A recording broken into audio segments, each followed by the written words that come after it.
बच्चों good morning. आज हम एक्सरसाइज 14.1 क्वेश्चन 5 to 9 करेंगे। क्वेश्चन 5 हमारा है, किसी फुटकर बाजार में फल विक्रेता पेटियों में रखे आम बेच रहे थे।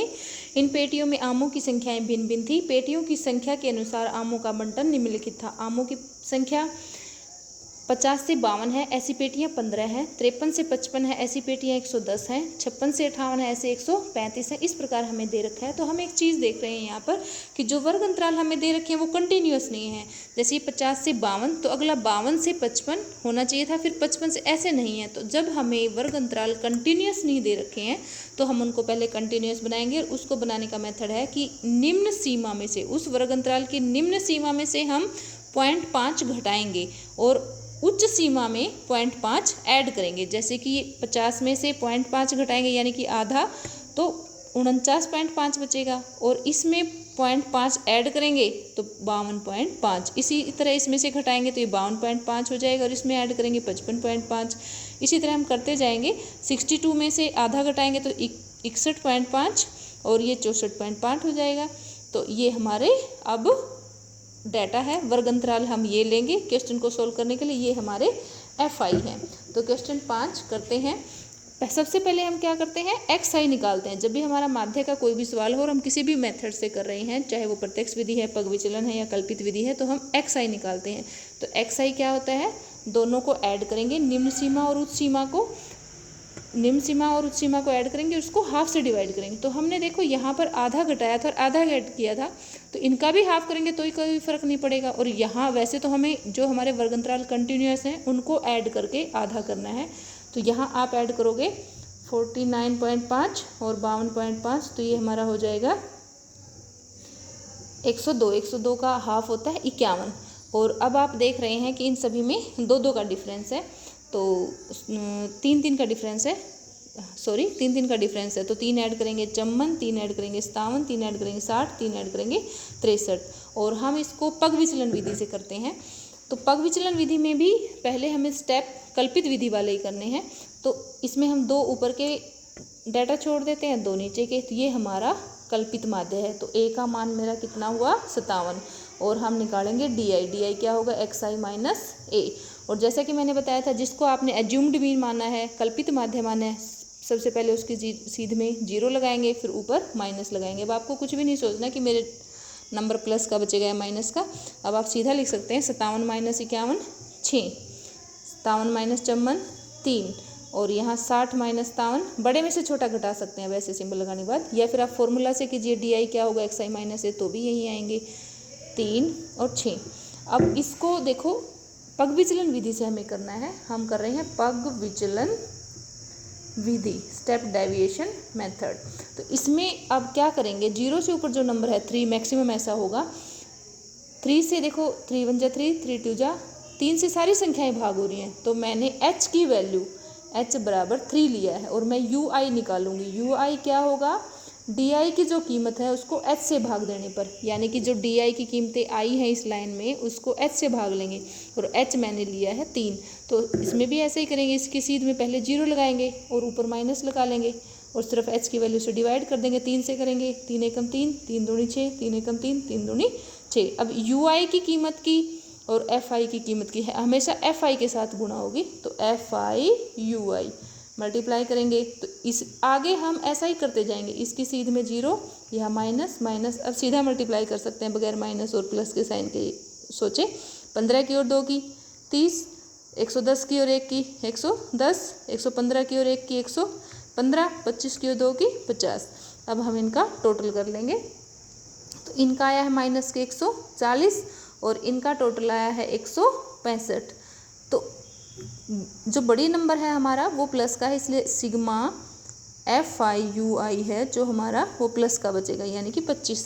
और सिग्मा FI हमारा आएगा, सिग्मा FI अगर हम इनका टोटल करें तो ये 400 आ रहा है। तो X बार माध्य, तो माध्य पग विचलन विधि द्वारा क्या फॉर्मूला है, A plus sigma FI UI बटे में सिग्मा FI गुना में H। A की वैल्यू कल्पित माध्य जो था A थी 57 plus sigma F I U I की कीमत आई है हमारी 25 बटे में सिग्मा एफ आई 400 गुणा में एच की कीमत आई है हमारी, जो हमने एच लिया था, जिस नंबर से ये भाग होते हैं सारे, वो हमने देखा था 3 है, तो एच की कीमत 3 है। तो 57 प्लस, इसको शॉर्ट कर देते हैं, 3/16, ये हमारा आ जाएगा 57 प्लस, जब 3 को हम 16 से डिवाइड करेंगे, या तो आप लघुत्तम ले लें 57 के साथ, या अलग से भी 3 को 16 से भाग देंगे, तो ये हमारा आ जाएगा 0.19। तो ये हमारा आंसर होगा 57.19। क्वेश्चन 6 हमारा है, निम्नलिखित सारणी किसी मोहल्ले के 25 परिवारों में भोजन पर हुए दैनिक व्यय को दर्शाती है। दैनिक व्यय रुपयों में 100 से 150 रुपये व्यय हुए ऐसे परिवारों की संख्या 4 है। 150 से 200 ऐसे परिवार हमारे पास 5 हैं। 200 से 250 ऐसे 12 हैं। तो ये हमें डाटा दे रखा है, तो हम इसको किसी भी मेथड से करें, लेकिन हमें पहले क्या करना है, इसका एक्स आई निकालना है। तो 100 प्लस 150 250, 250 का आधा 125। अब मैं देख रही हूँ कि यहाँ पर सब में 50-50 का डिफरेंस है, तो मैं सीधा ही और एक्स आई निकालने के लिए या तो मैं ऐसे करूँ कि इसको इसमें ऐड करूँ, फिर आधा करूँ, यहाँ लिखूँ, या फिर मुझे दिख रहा है कि यहाँ पर सब में इक्वल अंतर है। देखो यहाँ 100 से 150, 150 से 250, तो मैं इसमें 50 ऐड करके भी सीधा लिख सकती हूँ। तो ये आएगा 175, 225, 275, 325। इसको भी हम किससे करेंगे, पग विचलन विधि से। तो पग विचलन विधि से करने के लिए भी हमें क्या करना होगा, पहले मध्य की कल्पना करनी होगी। ये 2 छोड़ दी, ये 2 छोड़ दी, तो ये मेरा ए है, तो मैंने ए की वैल्यू ली है 225, और हमारा डी आई क्या होगा, एक्स आई माइनस ए। तो इसकी सीधे में मैंने 0 लगाया है, यहाँ भी माइनस, यहाँ भी माइनस। अब 225 में से 125 माइनस करती हूँ 100, और 225 में से 175 गई 50, और यहाँ पे भी 50 बचेंगे। 275 माइनस 225, और यहाँ पर भी 100 बचेंगे। और मैं यहाँ पर भी देख रही हूँ कि इसको अगर मैं पग विचलन विधि से करती हूँ, क्योंकि हम डायरेक्ट भी कर सकते हैं। अब ये हमारा इतना ही सवाल करते हैं, तो ये हमारा कल्पित माध्य विधि से गुणा होगी अगर हम एफ आई डी आई की करें। और छोटा करने के लिए मेरे को दिख रहा है कि ये 50 से सारी टर्म डिवाइड हो रही हैं, तो मैं एच की वैल्यू 50 ले लेती हूँ और यू आई निकालूंगी। यू आई क्या होगा, डी आई की जो कीमतें हैं उनको एच से भाग देने पर, यानी कि इसके सीध में 0 माइनस माइनस, और एच की कीमत 50 ली है, तो 50 एकम 50, 50 दूनी 50 एकम 50 दूनी। अब यू आई की और एफ आई की गुना, तो इसके सीधे में 0 माइनस माइनस, 4 से करेंगे तो -8 होएगा, 5 से करेंगे माइनस के 5, और ये करेंगे 2 और 4, तो इनका जोड़ आया है 6 और इनका आया है माइनस के 13।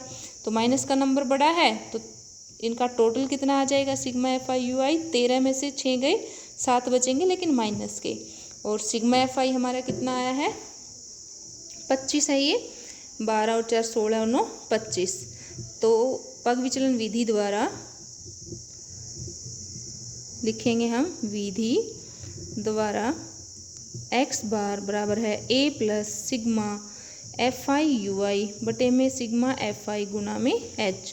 a की वैल्यू है हमारी 225 प्लस में sigma F I U I minus के साथ गुणा में सिग्मा एफ आई 25 और गुणा में h की वैल्यू जो थी 50, 50 एकम 50, 50 दूनी, तो 225 माइनस 14 यानी कि 221 रुपये हमें बताना था मोहल्ले के परिवारों पर भोजन पर माध्य व्यय। तो हमारा 221 रुपये आया है। क्वेश्चन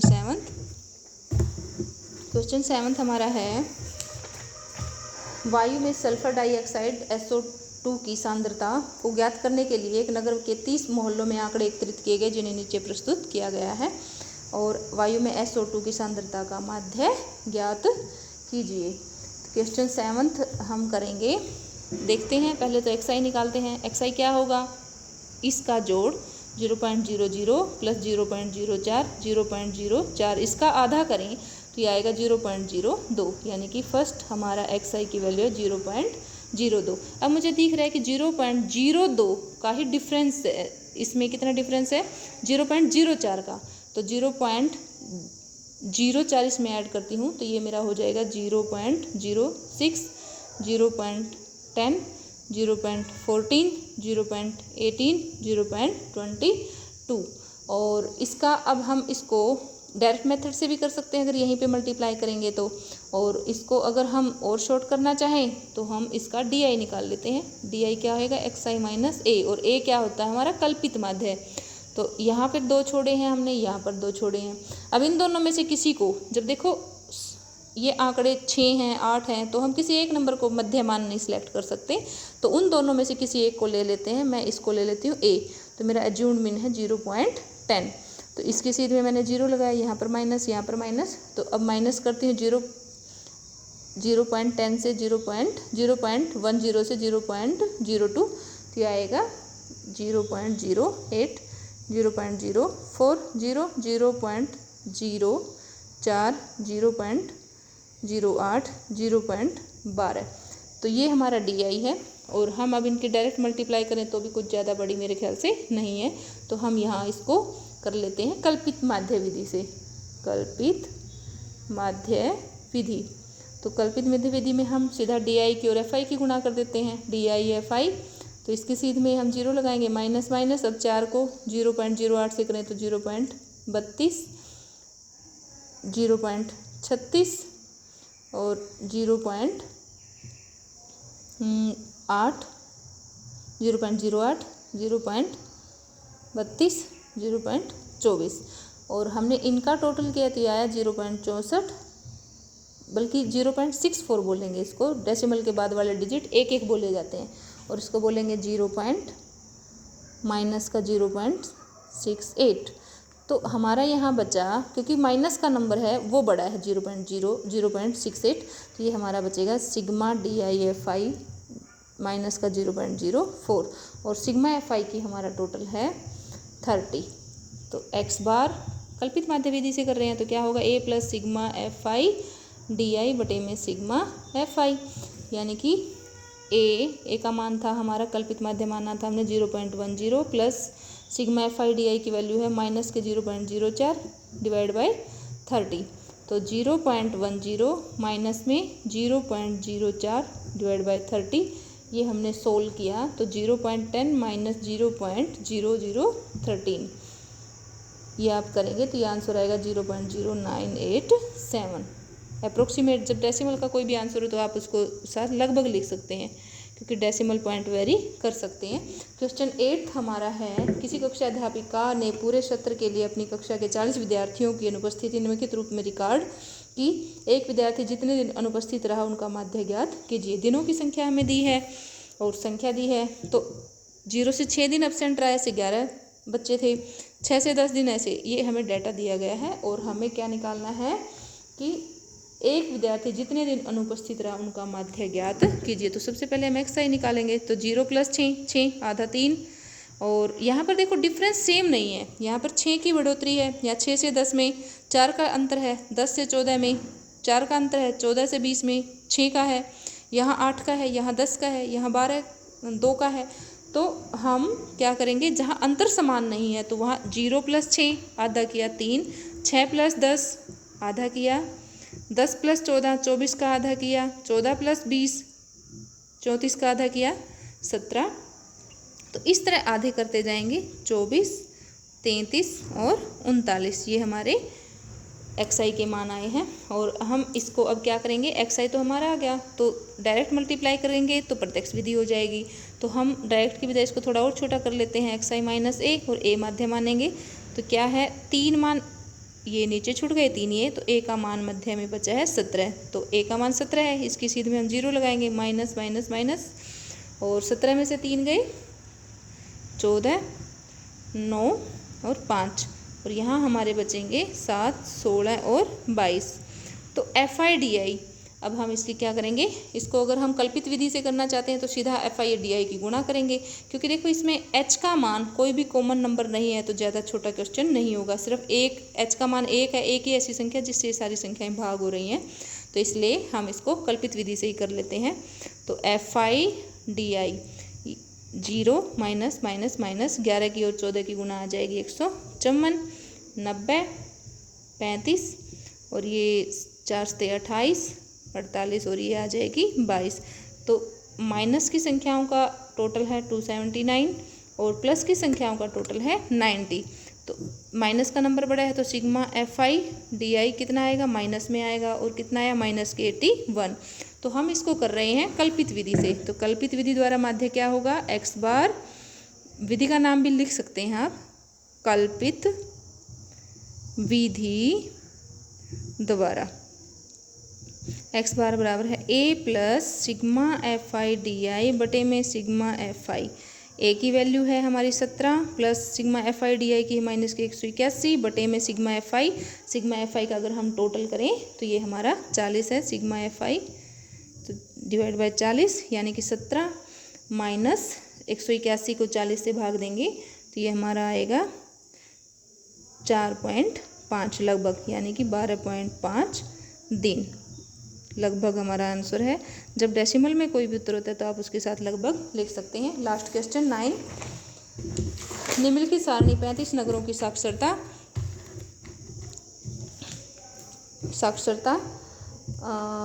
दर दर्शाती है और माध्य साक्षरता दर ज्ञात कीजिए। यानी 45 से 55% लोग साक्षर हैं, नगरों की संख्या 3 है, 55 से 65% हैं, 10 है, ऐसे हमें डाटा दिया गया। तो सबसे पहले हम क्या करते हैं, XI निकालेंगे। XI के लिए दोनों का जोड़ किया और उसका क्या करेंगे, हाफ करेंगे। तो 45 और 55, 100 का हाफ 50। और मैं देख रही हूँ कि यहाँ अंतर डिफरेंस 10-10 का है तो 60, 70, 80 और 90। और इसको और शॉर्ट कर सकते हैं, वैसे डायरेक्ट मल्टीप्लाई भी छोटी ही होगी लेकिन हम इसको पग विचलन विधि से कर लेते हैं ताकि आपकी प्रैक्टिस हो जाए। तो पग विचलन के लिए भी हमें DI निकालना पड़ेगा। DI क्या होगा, XI माइनस A। तो 2 ऊपर छोड़े हैं, 2 नीचे, तो मेरा ये A का मान है। तो A बराबर मैंने लिया है 70। तो 0 माइनस 70 में से 50 गए 20, 10 और 80 में से 70 गए 10, 90 में 70 गए 20। और छोटा करना चाहें आप इसको, देखो 10 से सारी संख्याएं भाग हो रही हैं, 10 एकम 10 दूनी, 10 एकम 10 दूनी, तो H का मान 10 ले सकते हैं। और पग विचलन से करने के लिए आपको DI के बाद UI निकालना पड़ेगा। UI क्या होगा, DI की कीमत को H से भाग देके, तो इसकी सीध में 0 लगा देंगे, माइनस 10 से भाग देंगे, 10 एकम 10 दूनी, 10 एकम 10 दूनी, तो UI और FI की गुना। तो उसके लिए भी 0 माइनस आप हमेशा ही करेंगे कि जो माइनस के वो माइनस में ही चलेंगे, 0 की सीध में 0 ही चलेगा। तो अब 3 की और UI की कीमत 2 है यहाँ पर, 6, 10 की और 1 की 10, 8 की और 1 की 8, 3 की और 2 की 6। तो इनका टोटल आया है 14 और इनका टोटल आया है माइनस के 16। लेकिन बड़ा नंबर मतलब जो नंबर है फिगर वैल्यू में 16 के आगे माइनस है और ये 14 है, तो क्या बचेगा, सिग्मा FI UI क्या बचेगा, माइनस का 2, क्योंकि जिस नंबर की एब्सोल्यूट वैल्यू बड़ी है वो माइनस का है, तो माइनस के 2। और सिग्मा FI हमारा आएगा 10 और 21, 3, 24 और 35 आएगा। तो सिग्मा FI हमारा आ गया 35। तो हम कर रहे हैं पग विचलन विधि। पग विचलन विधि में फॉर्मूला क्या है हमारा माध्य निकालने का, x बार बराबर है a plus sigma FI UI divide by sigma FI गुना में h। यानी कि a की कीमत है 70 plus sigma FI UI -2 divide में सिग्मा FI 35 गुना में h की वैल्यू है 10। तो हम यहाँ पे इनको शॉर्ट कर सकते हैं। तो शॉर्ट करने पे आ जाएगा 70 माइनस के 4 बटे 7। तो आप या तो एलसीएम लेके दोनों को सोल्व कर सकते हैं, सिर्फ 4 को 7 से भाग दे के भी यहीं पे सोल्व कर सकते हैं, 0.57 लगभग। तो ये हमारा जाएगा 69.43% लगभग। तो उम्मीद करती हूँ बच्चों आपको बहुत ही अच्छे से समझ में आया होगा। आप तीनों मेथड्स की प्रैक्टिस कर सकते हैं, कोई भी क्वेश्चन किसी भी मेथड से समझ में आने के बाद कर सकते हैं। लेकिन जब एग्जाम में मेथड का नाम लिखा है तो आप उसी से करेंगे तो ही आपको मार्क्स मिलेंगे। उम्मीद करती हूँ सभी को समझ में आया होगा। आप एक दूसरे शेयर भी करेंगे और सब्सक्राइब भी करेंगे। थैंक्स।